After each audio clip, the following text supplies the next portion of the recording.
Hello guys, magandang hapon po sa inyong lahat. Meron tayong pag-usapan ngayon guys. Papakita ko sa inyo guys yung aking minivan, no? So palagi lang yan nakatakip guys. Standby na guys, nga almost 1 month nang naka-standby, hindi lumalabas, no? So ito po ang aking minivan, Suzuki minivan guys, no? So hindi na ako nakalabas guys kasi meron po ang problema guys. So meron akong sasakyan guys at saka meron din akong isang motor, ngunit hindi ko magamit guys. Tara guys, papakita ko sa inyo ang aking isang motor guys, no, na hindi ko rin nagamit. Meron akong motor, meron din akong sasakyan, pero sa ngayon guys hindi ko pa magamit, hindi ko pa nagtataka ang mga kapitbahay ko guys, bakit hindi na raw ako naggamit ng aking motor, ng aking sasakyan, at nagko-commute na raw ako. Bakit daw? Bakit? Ano kaya ang nangyari guys? So kung gusto nyo ang topic nito guys, pag-usapan natin guys. Okay? Okay guys, gusto ko lang po i-explain sa inyo kung bakit ako nagka-alarm sa aking driver's license, no? Hindi na po ako bumiyahe guys, hindi ako nakabiyahe kasi wala po akong lisensya sa ngayon. Expired na po ang aking driver's license at hindi pa po na-approve sa Manila na ako po ay mag-renew ng aking driver's license. So ito po ang dahilan guys. Unang-una guys, last August 14 pumunta ako sa Lapu-Lapu. Gusto kong i-renew ang aking driver's license at sinabihan nila ako hindi pa po ako pwedeng mag-renew. Kailangan ko pa daw i-settle ang aking unsettled violation last 2019, no? Meron po akong violation guys last 2019 na tinawag nila na failure to wear helmet, no? Failure to wear helmet. Isa lang po guys, isang violation lang guys, no? Meron akong back ride na nakalimutang mag-helmet. Diyan po pumunta lang kami guys sa Pakpakan, Basak. Yung kapatid ko na sumakay walang helmet.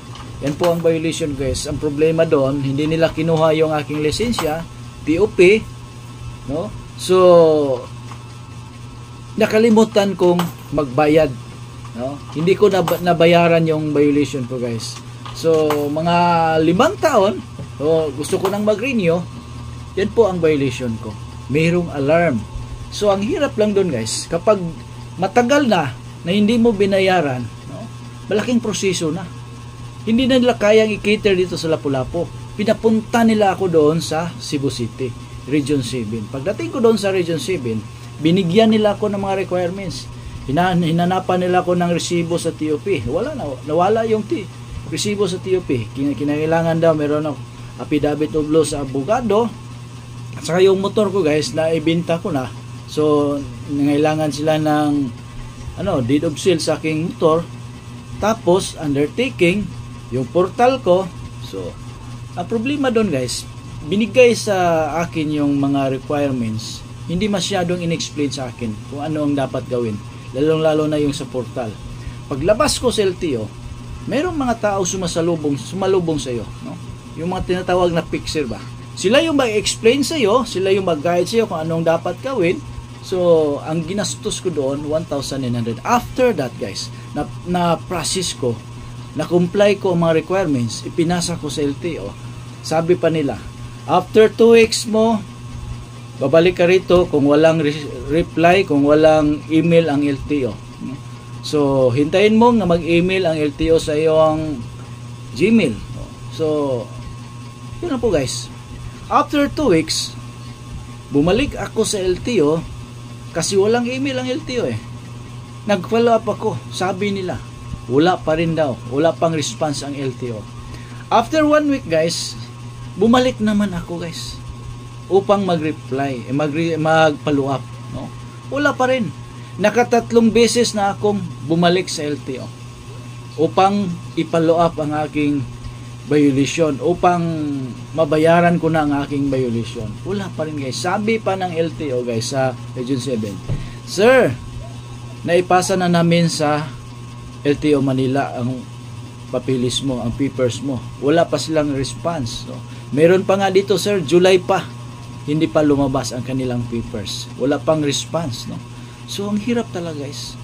Hirap talaga no, kapag meron kang mga violation na hindi mo nabayaran, no? So kailangan mo magtiis. Ang hirap dito guys, kapag kayo ay merong ganitong violation at saka maapektuhan yung mga hanap buhay mo, lalong-lalo kapag driver ka, no? Naapektuhan yung hanap buhay mo, masisira talaga ang buhay ninyo, no? Masisira, wala kayong pagkukunan ng pagkain, no? So mabuti na lang ito sa akin guys. Isa akong maliit na negosyante, so ako po'y nagpapasalamat guys, kahit hindi ako nakalabas, hindi ako maaring bumiyahe, no? Sa ngayon kasi expired na po ang aking lisensya.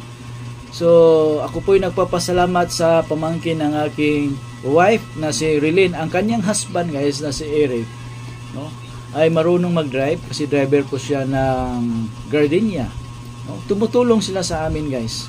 Every Sunday, day off na ni Eric, pumupunta sila dito sa amin.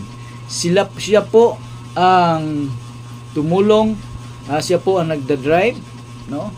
Sa tuwing linggo guys, every Sunday pumunta sila rito. So yan po ang time na kami po ay mag-grocery sa La Nueva.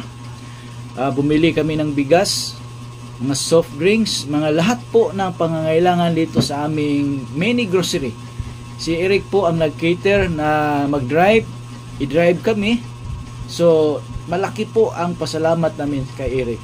So at saka naman po guys, yung kapatid kong si Dondon, marunong siya mag-drive sa single motor. Siya po ang inutusan namin paminsan-minsan bumili ng bigas, butin, pang-load, no? Siya po, pumupunta siya rito guys, na sabi pa niya, ano ba ang kulang dyan na pwede na makumpra, no? Salamat kayo po sa aking kapatid na si Dondon at saka kay Eric. Sila po ang tumulong sa amin ngayon na habang wala pa akong lisensya, wala pa akong driver's license na lumabas. So malaki po ang pasalamat namin kay Eric, kay Rilin, kang Dondon, sa aking kapatid.